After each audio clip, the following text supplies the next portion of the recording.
Assalamualaikum warahmatullahi wabarakatuh. Perkenalkan, nama saya Marcel Ausen Risnanto dari D3 Teknik Listrik 2018 Universitas Negeri Surabaya. Di sini saya akan menjelaskan tentang sistem pendingin dan tata udara dari alat pendingin yang bernama kulkas. Untuk lebih lengkapnya, mari kita simak presentasi berikut ini.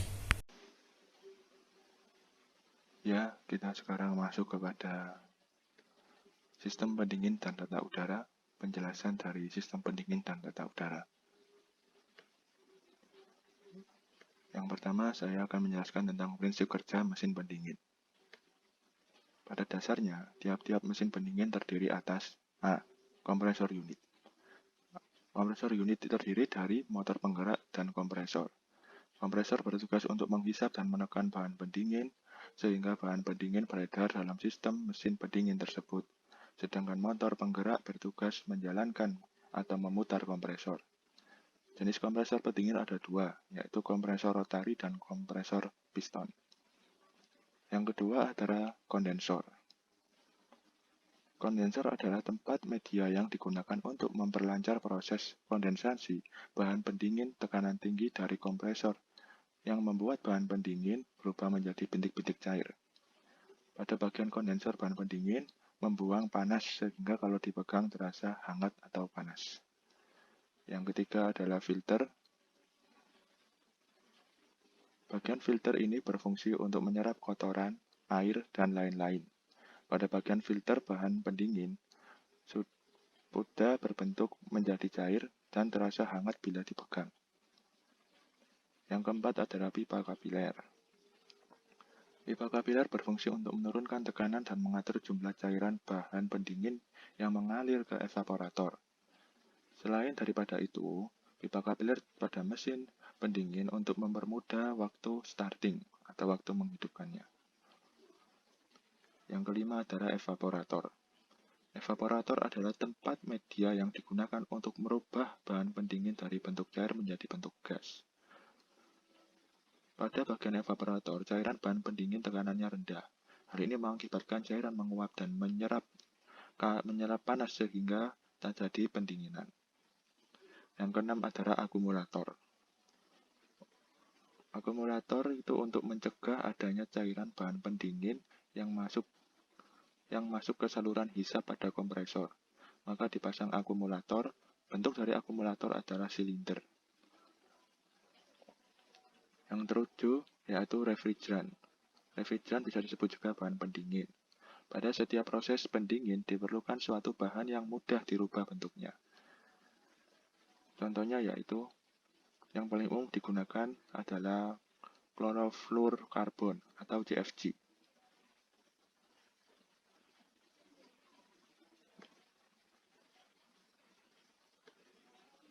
Nah, kita masuk ke jenis-jenis bahan pendingin atau refrigeran.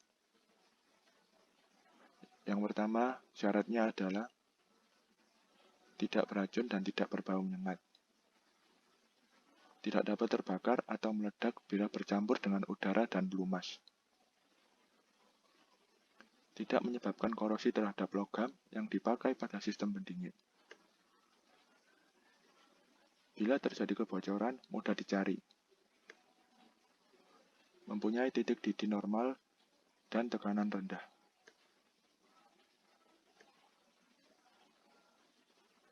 Kita masuk kepada alat pengatur bahan pendingin.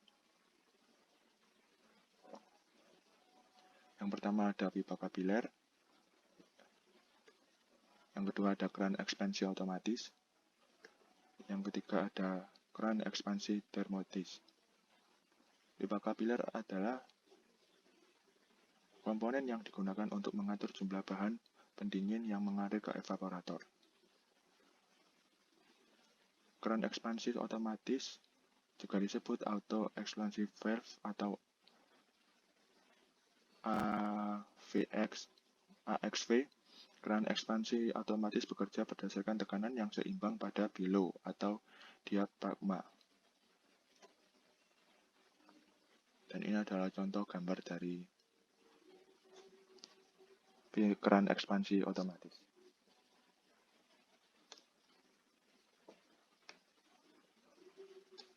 Ini adalah contoh gambarnya.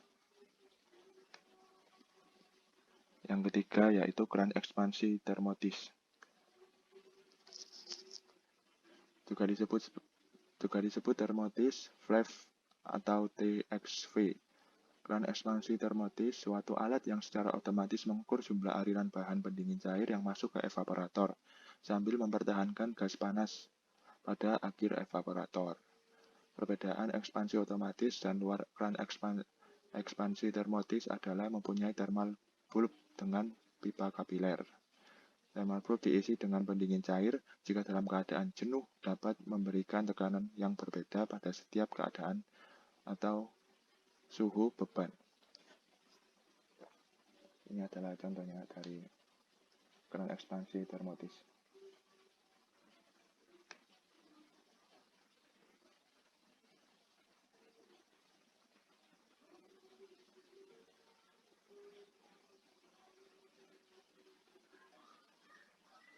Dan sekarang kita masuk kepada sistem sirkulasi lemari es dengan kompresor.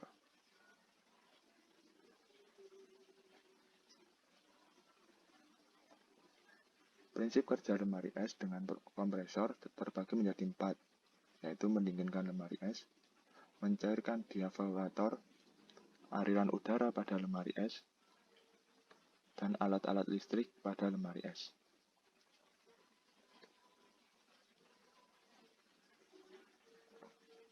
Mendinginkan lemari es. Mendinginkan lemari es dapat digunakan dengan 2, yaitu tanpa pendingin minyak dengan pendingin minyak. Dan ini adalah contoh gambarnya. Yang ini adalah dengan pendingin minyak dan yang ini adalah tanpa pendingin minyak.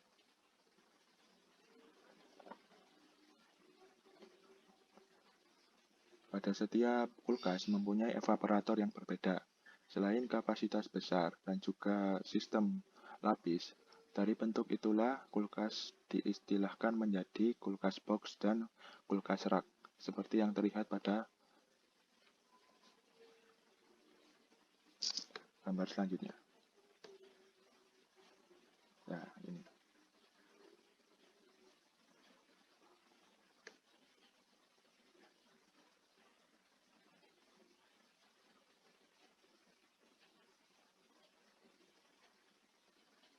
Mencairkan es di evaporator. Mencairkan es di evaporator. Mencairkan es di evaporator ada 3 macam, yaitu secara manual, secara semi-otomatis, dan secara otomatis. Ini adalah wiring diagram untuk mencairkan es di evaporator secara otomatis dengan pemanas listrik. Yang pertama yaitu dari saklar. Ini adalah saklar fan motor. Yang kedua ini adalah pengatur suhu. Yang ketiga ini adalah timer. Yang keempat ini adalah defrost thermostat. Yang kelima adalah pemanas listrik. K ini adalah sebagai kompresor.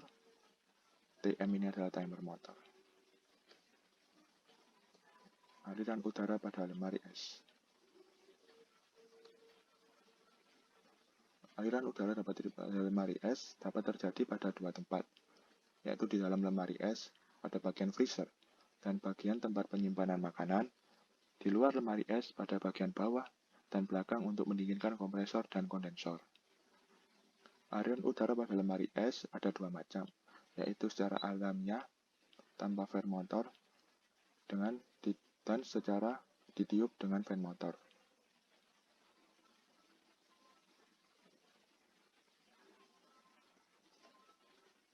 Ya, sekarang kita masuk pada komponen listrik pada lemari es. Komponen listrik pada lemari es dapat dibagi menjadi berikut. Komponen listrik pada sebagai penggerak, yaitu kompresor, fan motor, dan timer motor.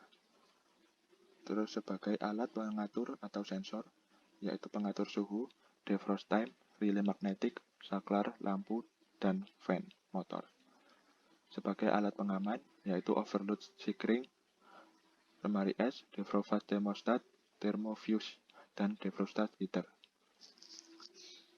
Kapasitor yaitu untuk membantu start kompresor dan memperbaiki faktor daya motor listrik.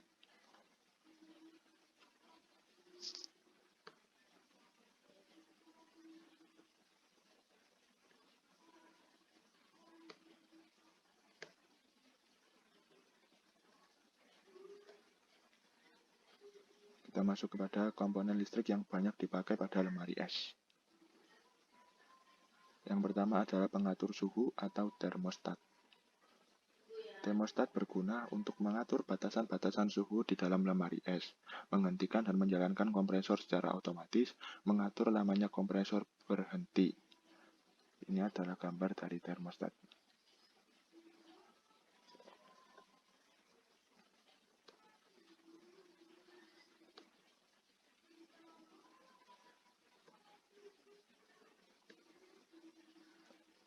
Ini adalah pengatur waktu mencairkan es atau defrost timer.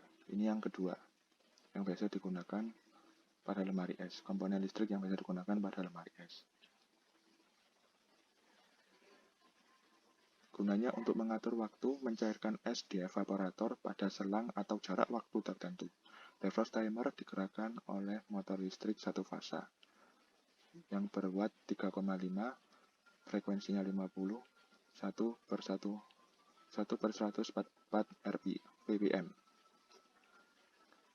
Dan ini adalah contoh dari thermostat timer. Terminal 1 dan 3 ada yang menamakannya terbalik. Perhatikan gambar A dan B di atas. Terminal defrost timer pada A yang keluar dihubungkan dengan terminal 1, arus listrik dan timer motor kembali ke sumber. Terminal 2 dihubungkan dengan defrost heater dan defrost thermostat selama 25 menit. Terminal 3 sumber arus listrik masuk ke defrost timer, dan terminal 4 dihubungkan dengan kompresor dan fan motor.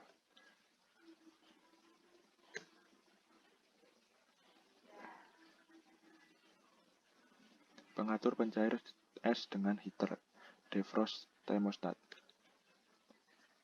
Ini contoh gambarnya.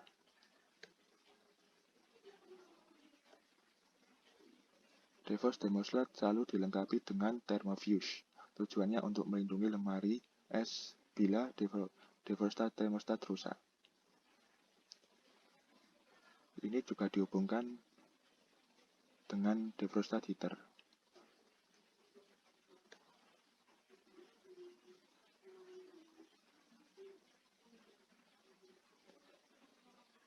Sekarang adalah pemanas listrik atau heater.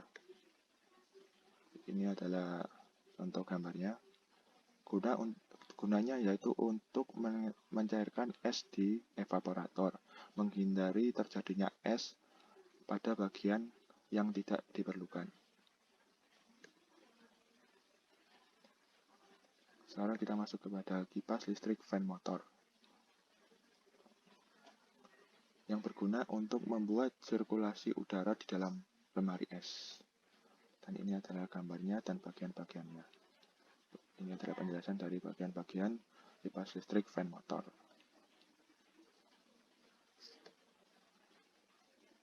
Sekarang kita masuk kepada permasalahan pendingin kulkas. Permasalahan pada kulkas biasanya tidak dingin secara maksimal, disebabkan oleh beberapa faktor, yaitu yang pertama biasanya adalah tegangan listrik. Kenapa kok pada tegangan listrik? Karena biasanya tegangan listriknya tidak stabil, membuat komponen yang ada dalam kulkas tidak bekerja secara maksimal. Yang kedua adalah kumparan kondensor, yang biasanya juga kotor. Terus yang ketiga adalah bagian komponen kulkas yang selalu menyala terus. Bagian komponen kulkas yang selalu menyala terus, ini bisa dicontohkan pada kipas kondensor, alat pelindung berlebihan beban, kompresornya juga, dan motor penghantar. Lalu saluran listrik. Pastikan tercolok dengan benar dan tidak mengalami naik turun arus atau daya.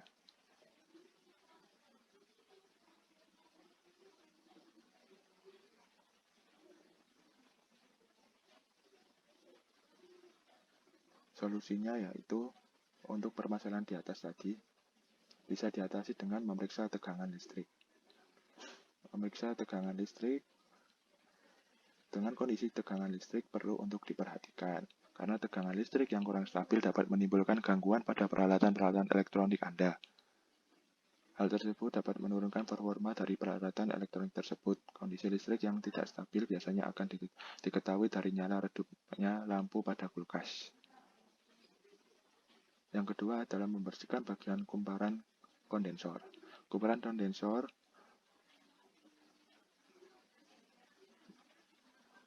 biasanya adalah kotor dan harus dibersihkan, dan tertutup debu itu harus dibersihkan. Saatnya membersihkan dengan penyedot debu atau menggunakan sikat supaya yang menempel dapat menempel pada kumparan kondensor dapat bersih dan kulkas menjadi seperti semula kembali. Biasanya dilakukan 1 tahun sekali atau kurang lebih 1 tahun sekali lah. Periksa bagian komponen kulkas yang menyala terus.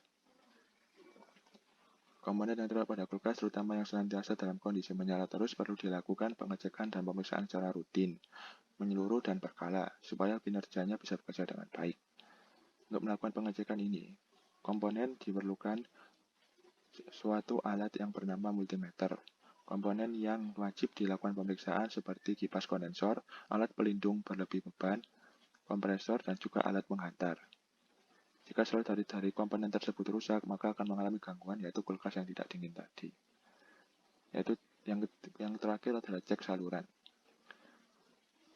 Biasanya ketika kulkas tidak dingin, bisa jadi ada masalah pada bagian colokan listrik.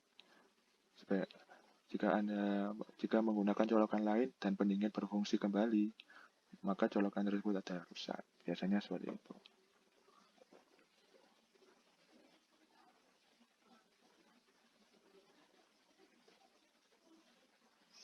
Sekian penjelasan dari saya.